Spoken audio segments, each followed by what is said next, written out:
Hello dear, स्वागत करता हूं। जीएनएम फर्स्ट ईयर स्टूडेंट को वेलकम है। आज का वीडियो है कम्युनिटी हेल्थ नर्सिंग 1, जो कि यूनिट 1 से यह तीसरा वीडियो होने वाला है। तो आप लोग लगातार यह वीडियो सीरीज आगे जा रहा है। अगर आप लोग नहीं देखते हैं, जो लोग स्टूडेंट फर्स्ट ईयर में हैं ध्यान नहीं देते हैं, धीरे धीरे आज ये तीसरा वीडियो है कम्युनिटी का।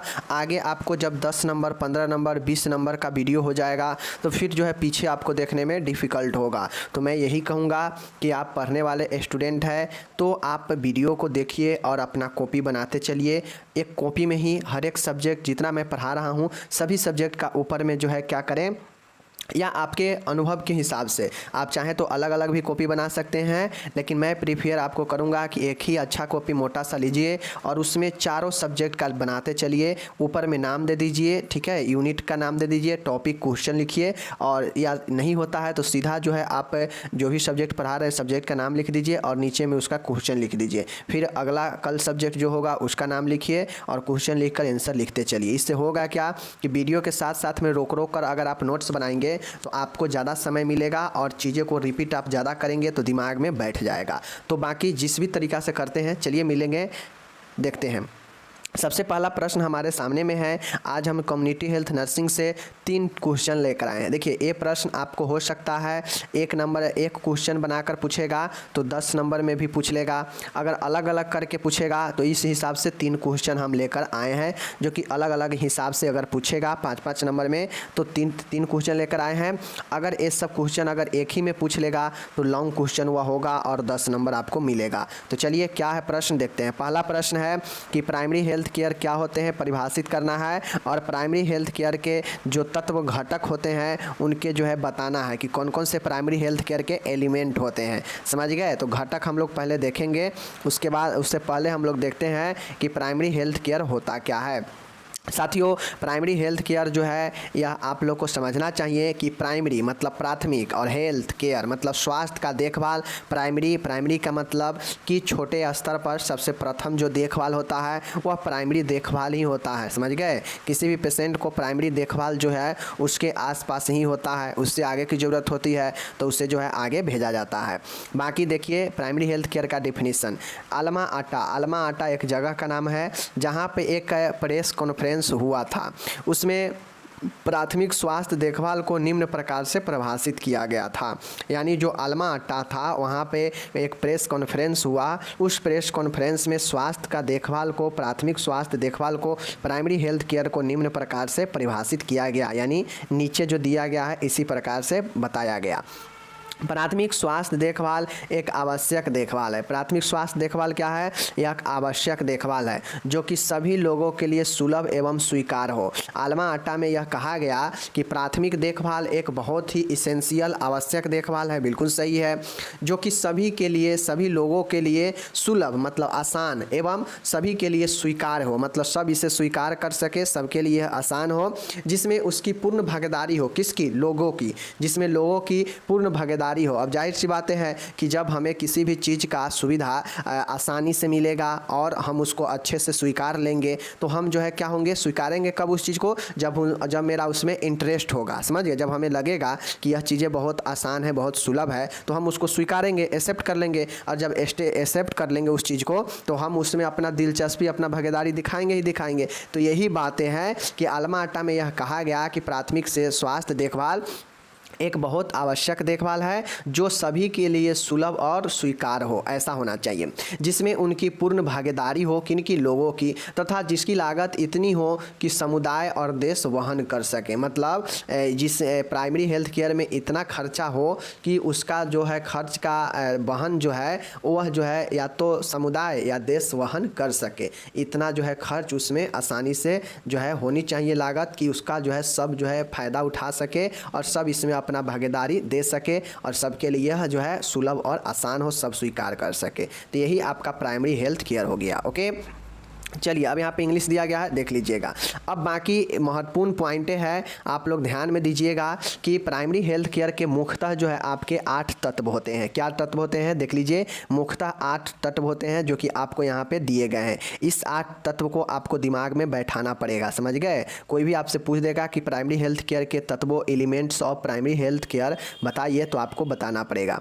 चलिए देखते हैं, प्राइमरी हेल्थ केयर देखभाल के जो है आपके मुख्यतः 8 तत्व होते हैं। तत्व मतलब कहा जाए कि 8 ऐसे चीज़ें हैं, 8 ऐसे एलिमेंट है जो प्राइमरी हेल्थ केयर के अंतर्गत होता है। समझ गए चीज़ को। चलिए देखिए, पहला है स्वास्थ्य शिक्षा। स्वास्थ्य शिक्षा जो है यह प्राइमरी हेल्थ केयर के अंतर्गत ही दिया जाता है। किसी भी व्यक्ति को या किसी भी लोगों को जो है स्वास्थ्य शिक्षा प्राइमरी हेल्थ केयर के अंतर्गत ही दिया जाता है। तो इसका पहला घटक कौन हो गया, स्वास्थ्य शिक्षा हो गया। दूसरा घटक है खाद्य आपूर्ति एवं उपयुक्त पोषण को प्रोत्साहन देना। मीन्स इसका मतलब होता है कि खाद्य सप्लाई यानी फूड सप्लाई मतलब भोजन के आपूर्ति करना, प्रॉपर न्यूट्रिशन उपयुक्त पोषण को प्रोत्साहन देना इसका काम है। मतलब प्राइमरी हेल्थ केयर का दूसरा जो एलिमेंट है कि वह जो है इस प्राइमरी हेल्थ केयर के तहत फूड सप्लाई किया जाता है और साथ में उपयुक्त पोषण बनाने के लिए जो है प्रोत्साहन दिया जाता है लोगों को। तो ये दूसरा आपका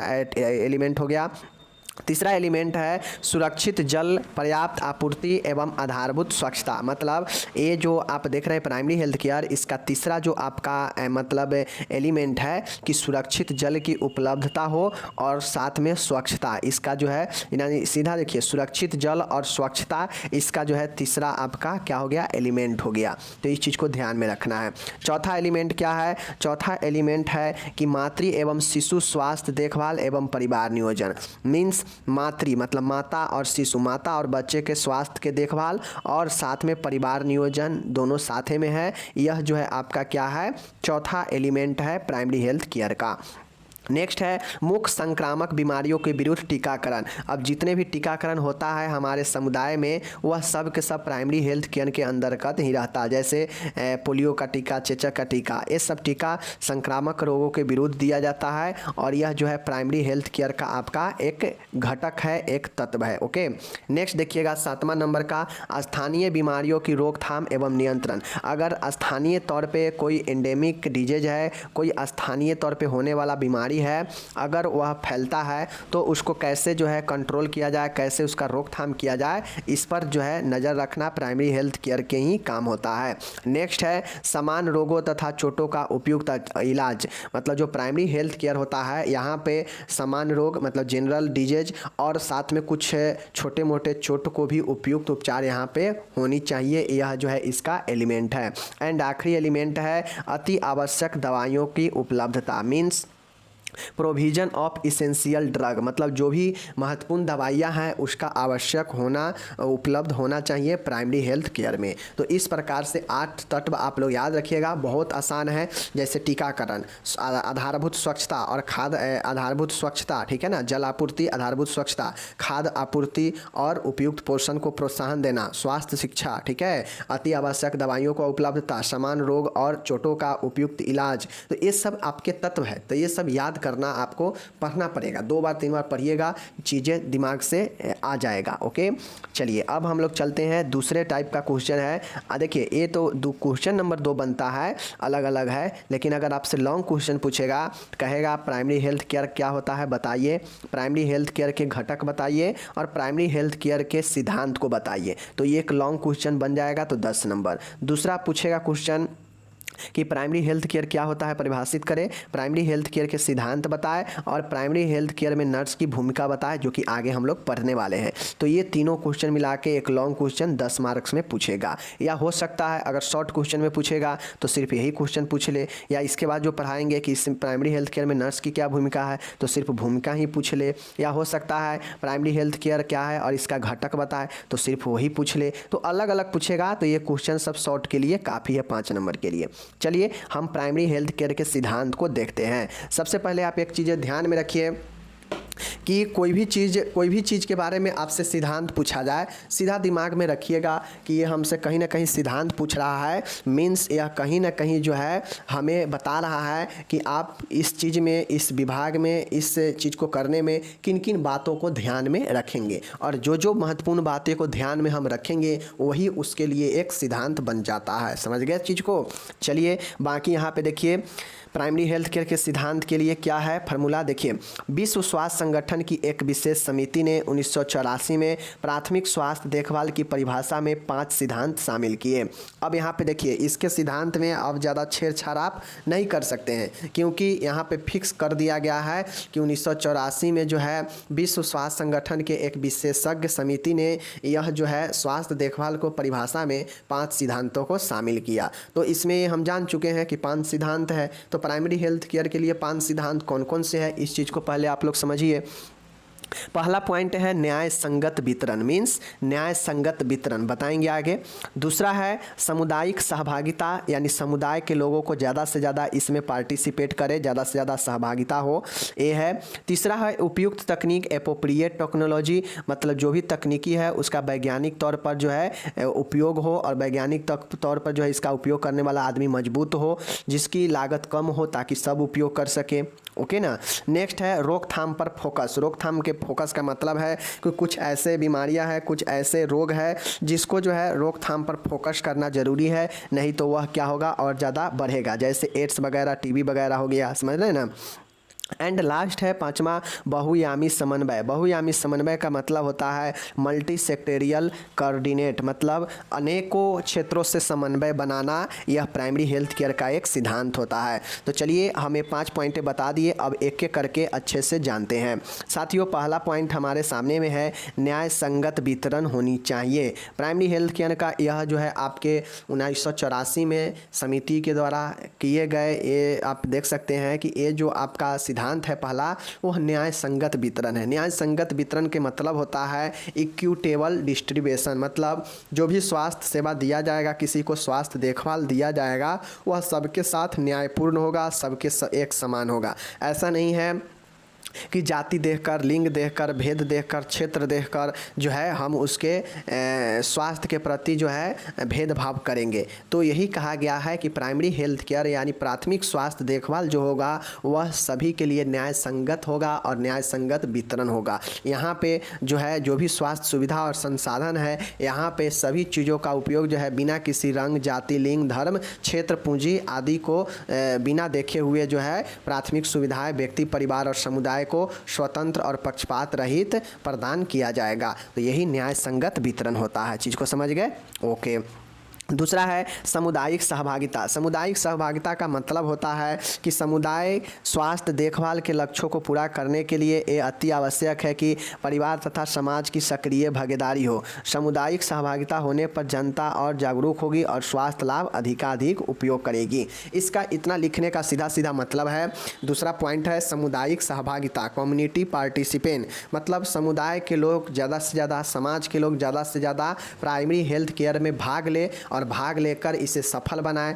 तो जो है क्या होता है कि यह सफल होगा तो लोग ज़्यादा से ज़्यादा अपने स्वास्थ्य के प्रति जो है प्राइमरी हेल्थ केयर में आएंगे, अपना दिखाएंगे, उपचार करवाएंगे, लोगों में जागरूकता बढ़ेगा और लोग जो है अपने स्वास्थ्य के प्रति जो है क्या होंगे, अधिकाधिक जो है प्राइमरी हेल्थ केयर में भाग लेंगे। तो सीधी सीधी बातें हैं कि समुदाय के सहभागिता जो है बढ़ाने के लिए ध्यान में रखना चाहिए बातें को। तो ये भी आपका एक सिद्धांत हो गया।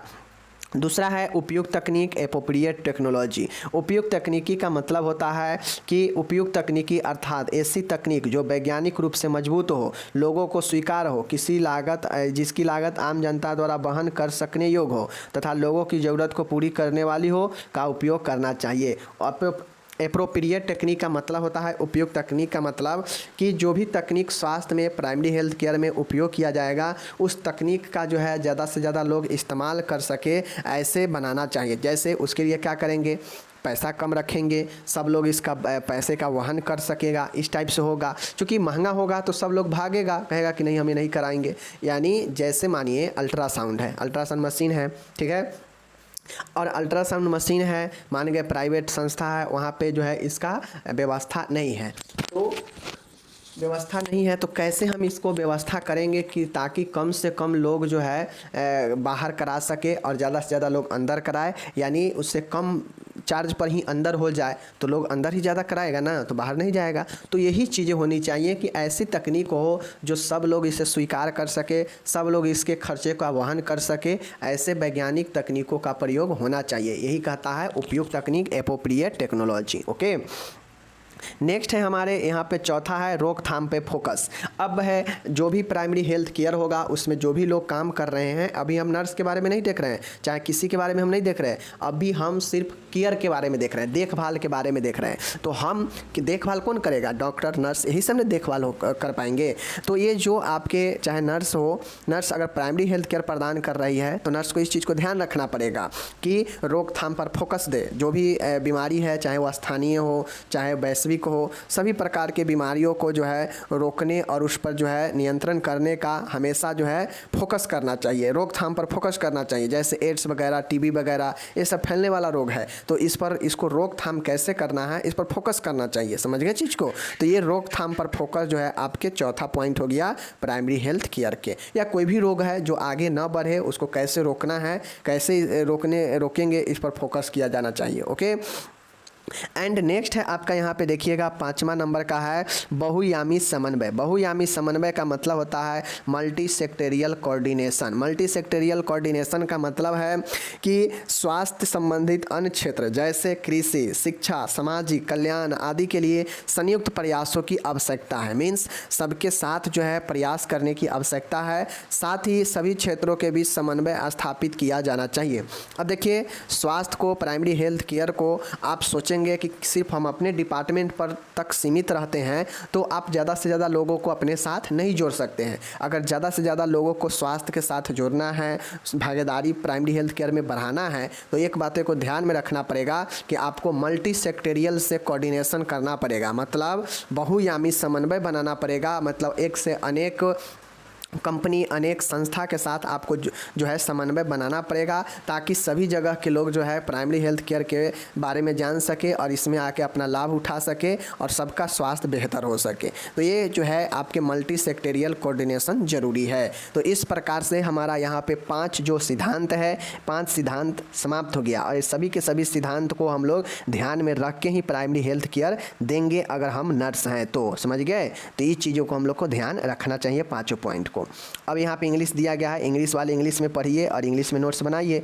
चलिए अब हम लास्ट प्रश्न आज का देखते हैं। प्राइमरी हेल्थ केयर में नर्स की क्या भूमिका है? What is the role of nurse in primary health care? मतलब एक प्राइमरी हेल्थ केयर देते समय एक स्वास्थ्य सेवा, एक स्वास्थ्य देखभाल, प्राथमिक स्वास्थ्य देखभाल देने में एक नर्स किन किन चीज़ों को भूमिका निभा सकती है, क्या क्या रोल हो सकता है, इसी रोल को हम लोग देखना है प्राइमरी हेल्थ केयर के अंतर्गत। ओके, जब आप आगे जाएंगे, आगे पढ़ेंगे तो आपको ये क्वेश्चन और मिलेगा कि कम्युनिटी हेल्थ नर्सिंग में नर्स की भूमिका बताए। तो कंफ्यूज नहीं होना है, वो कम्युनिटी हेल्थ नर्स के बारे में बात होगा। यहाँ पे हम लोग बात कर रहे हैं किसके बारे में? प्राइमरी हेल्थ केयर के बारे में। तो जो हम लोग 8 तत्व देखे हैं ना, जो हम लोग 8 तत्व देखे हैं ना, ऊपर आगे प्राइमरी हेल्थ केयर के जो 8 तत्व देखे हैं ना, तो आप चाहें तो एज ए नर्स आप उस 8 तत्व के जो है देखभाल, उसके पूर्ति करने में भी आप यहाँ पे ला देंगे, पॉइंट लिख देंगे, तो आपको यह जो है उस चीज़ में नर्स की भूमिका हो जाएगा। बाकी चलिए हम जो है आगे और देखते हैं। देखिए, प्राइमरी हेल्थ केयर में नर्स की भूमिका निम्न प्रकार होती है। चलिए हम लोग देखते हैं नर्स के क्या क्या भूमिका हो सकता है प्राइमरी हेल्थ केयर में। चलिए देखिए, पहला पॉइंट है व्यक्ति, मतलब पर्सनल रूप से, परिवार मतलब फैमिली, और समुदाय, ये तीनों स्तर पर स्वास्थ्य का स्तर का आकलन करना। मतलब हेल्थ लेवल कैसा है व्यक्ति का, परिवार का, समुदाय का, इस हेल्थ लेवल का जो है असेसमेंट, आकलन करना। आकलन मतलब डाटा तैयार करना कि पेशेंट का पहले क्या रोग था, पहले क्या बीमारी चल रहा था, क्या दवाई ले रहा था, परिवार में क्या हिस्ट्री है, क्या इतिहास रहा है, तमाम चीज़ों को डाटा तैयार करना ही आकलन कहलाता है बीमारी के बारे में। समझ गए? तो यही है व्यक्ति, परिवार तथा समुदाय के स्वास्थ्य स्तर का आकलन करना नर्स के सबसे महत्वपूर्ण कार्य है। समझ रहे हैं चीज को कि आकलन करना स्वास्थ्य का सबसे महत्वपूर्ण कार्य है किसका? नर्स का। समझ रहे हैं? चलिए, नर्स सर्वे, गृह मुलाकात द्वारा परिवार तथा समुदाय के लोगों के संपर्क में आती है। नर्स किन किन चीज़ों से समुदाय और परिवार के संपर्क में आएगी, चाहे व्यक्ति से तो गृह मुलाकात के जरिए, और परिवार तथा समुदाय के लोगों को संपर्क में आती है सर्वे और गृह मुलाकात के द्वारा। ओके, तथा स्वास्थ्य संबंधी ज़रूरतों तथा आवश्यकताओं को पता लगाकर उन्हें नर्सिंग देखभाल प्रदान करती है। और आकलन में ही होता है कि मरीज को क्या ज़रूरी है, क्या आवश्यकता है, क्या स्वास्थ्य से संबंधित परेशानियां हैं, इस चीज़ के आवश्यकता को पता लगाती है और नर्सिंग केयर प्रदान करती है। तो यही हो गया पहला पॉइंट है कि स्वास्थ्य स्तर का आकलन करना। दूसरा पॉइंट है प्राथमिक स्वास्थ्य देखभाल में लोगों की सहभागिता बढ़ाने के लिए प्रोत्साहित करना। दूसरा पॉइंट क्या है, एक नर्स का ये भूमिका बनता है कि प्राइमरी हेल्थ केयर मतलब जो प्रथम देखभाल होगा, प्राथमिक देखभाल होगा, उसमें लोग ज़्यादा से ज़्यादा कैसे पार्टिसिपेट करें, तो इसके लिए लोगों में प्रोत्साहित करना चाहिए कि आप ज़्यादा से ज़्यादा प्राइमरी हेल्थ केयर में आकर अपना जो है हेल्थ चेकअप कराएं, स्वास्थ्य देखभाल करवाएं। इन तमाम चीज़ों को जो है करने के लिए कैसे प्राइमरी हेल्थ केयर में लोगों का पार्टिसिपेशन बढ़ाएंगे, इसके लिए लोगों को प्रोत्साहित करना किसका काम है, नर्स का काम है। समझ रहे हैं चीज़ को। चलिए, नर्स समुदाय के लोगों को देखभाल प्रदान करने से पूर्व किए जाने वाले आकलन तथा देखभाल के नियोजन, क्रियान्वयन एवं मूल्यांकन में अधिक रूप से सहभागी होने के लिए प्रेरित करती है। समझ रहे चीज़ को, क्या समझे कि नर्स जो है प्राइमरी हेल्थ केयर में लोगों को सहभागिता बढ़ाने के लिए प्रोत्साहित करती है। कैसे, तो जो भी नर्स है वह जो है क्या करती है कि लोगों को देखभाल प्रदान करने से पूर्व जो है आकलन करती है और देखभाल में नियोजन, क्रियान्वयन और मूल्यांकन में अधिक रूप से सहभागी बढ़ाने के लिए प्रेरित करती है नर्स। समझ गए ना, मतलब विभिन्न तरीक़ा के नियोजन हो गया, क्रियान्वयन हो गया, मूल्यांकन हो गया, उपचार हो गया, सभी चीज़ों में नर्स जो है प्रोत्साहित करती है लोगों को कि आप ज़्यादा से ज़्यादा आकर दिखाएं, भाग लें इसमें। समझ रहे हैं चीज़ को।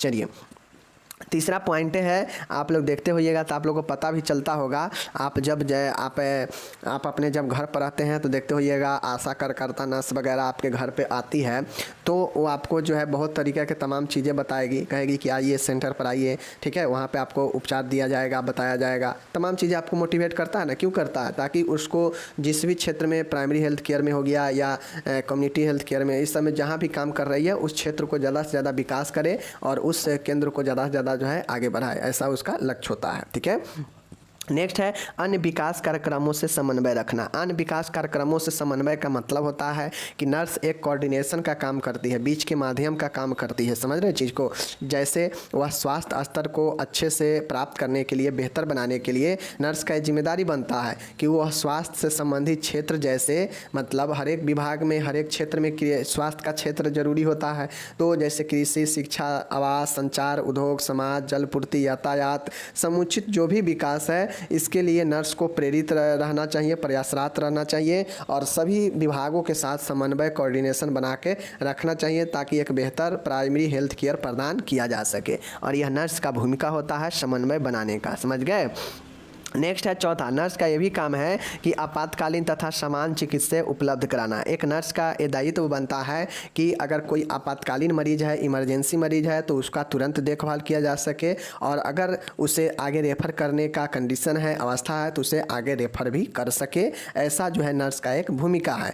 अगर कोई नॉर्मल पेशेंट है, नॉर्मल अगर उसे ट्रीटमेंट करना है तो नर्स को नॉर्मल ट्रीटमेंट भी करना जो है उसे जिम्मेदारी है, भूमिका है प्राइमरी हेल्थ केयर में। यानी दोनों तरीक़ा के आपातकाल और समान दोनों तरीका के जो है वह चिकित्सा प्रदान कर सकती है, सुविधा, और साथ में ये भी देखेगी कि कोई अगर क्रिटिकल सिचुएशन में है तो रेफर भी कर सकती है। तो यह नर्स का भूमिका और कार्य हो गया। ओके, चलिए नेक्स्ट हम लोग देखेंगे महामारी संबंधी निगरानी रखना। पांचवा पॉइंट है नर्स को एक चीज़ों को ध्यान में रखना पड़ता है। नर्स को अपने जो भी क्षेत्र में काम कर रही है उस क्षेत्र में कोई महामारी न फैले, कोई महामारी फैले उससे पहले ही उस पर ध्यान रखकर रोका जा सके। इसके लिए जो है महामारी संबंधी निगरानी रखती है। कौन? नर्स। रखकर निगरानी रखकर क्या करती है कि रोगों को फैलने से रोकती है और आवश्यक रूप से स्वास्थ्य सेवा और उपचार प्रदान करके होने से पहले ही उस महामारी को रोकती है। तो यह कब होता है? तो नर्स महामारी संबंधी निगरानी रखना नर्स का यह दायित्व बनता है।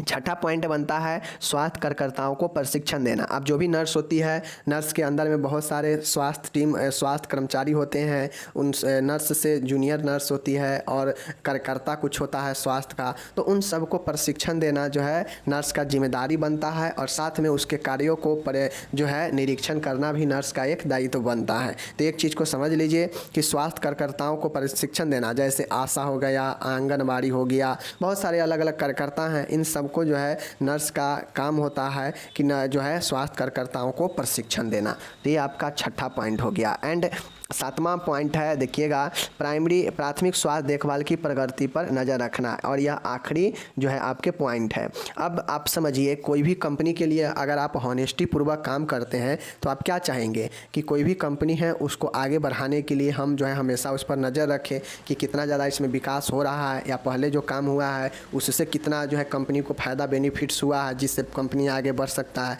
तो इन सारे चीज़ों को ईमानदारी से करने पर ध्यान रखते हैं ना, उसी प्रकार से हम नर्स हैं तो एज ए नर्स हम इस चीज़ को ध्यान रखेंगे कि हमें अपने प्राइमरी हेल्थ केयर के प्रमोशन पर नज़र रखना है, प्रगति पर नज़र रखना है कि मेरे द्वारा किए गए कार्य या स्वास्थ्य कार्यकर्ताओं द्वारा किए गए कार्य के परिणाम स्वरूप इसका क्या परिणाम है, इसका क्या प्रगति हो रहा है, आगे प्रमोशन हो रहा है या नहीं हो रहा है, या पीछे जा रहे हैं। तो इस पर नज़र रखना नर्स का एक काम बनता है, क्योंकि सब काम कर देगी और उस जिस विभाग में जिस चीज़ के लिए काम कर रही है वही चीज़ नीचा चले जाए और डीप मोटिवेट होते रहे तो फिर जो है कोई काम करने का मतलब बनता नहीं है।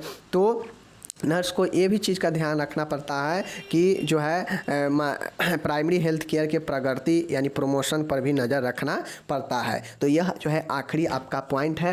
ये 7 पॉइंट है नर्स का, ठीक है। बाकी मैं बता दूं, नर्स और सारे जो है भूमिका निभा सकती है। नर्स जो है टीकाकरण जो है मेन भूमिका निभा सकती है, ठीक है। नर्स जो है पोषण संबंधी आवश्यकताओं को पूरा करने में भूमिका निभा सकती है, ठीक है। नर्स जो है स्वास्थ्य शिक्षा देने में अपना भूमिका निभा सकती है, ओके। नर्स जो है उपयुक्त जो है पोषण और स्वच्छता में भी भूमिका निभा सकती है। तो ये तो 7 पॉइंट हमने यहाँ पे लिखा। मैंने आपको पहले क्या बताया कि 8 जो आपका आवश्यक जो प्राइमरी हेल्थ केयर के तत्व है, इस तत्व को अगर आप याद रखते हैं तो इसी तत्व को एज ए नर्स आप अपना भूमिका, अपना कार्य भी इसमें बना लेंगे कि आपका इसमें क्या क्या कार्य हो सकता है। तो 8 पॉइंट यहाँ से मिल जाएगा, 7 पॉइंट मैंने आपको यहाँ पढ़ा दिया, कुल 15 पॉइंट हो गया। अब इस 15 में से आपको जितना याद रहेगा एज ए नर्स आप अपनी भूमिका को बता दीजिएगा। समझ गए चीज़ को? तो ये जो है आपका यहाँ पे हो गया। बाकी इसका यहाँ पे क्वेश्चंस का आपके इंग्लिश में यहाँ पे आंसर दिया गया है। पीडीएफ आपको डिस्क्रिप्शन से मिल जाएगा, आप लोग पढ़िए और अच्छा कीजिए। मैं तो यही कहूँगा कि मैं मेहनत करके बोल बोल के आप लोग को बता रहा हूँ, तो आप लोग ज़रूर पढ़िए, ज़रूर फ़ायदा उठाइए और आगे जाइए। ओके, चलिए मिलेंगे अगले वीडियो के साथ। और कल से फिर से आपका जो है रिपीटेड होने लगेगा। तो कल 2 सब्जेक्ट का आएगा, बायो साइंस, बिहेवियर साइंस। चलिए मिलेंगे अगले वीडियो में, तब तक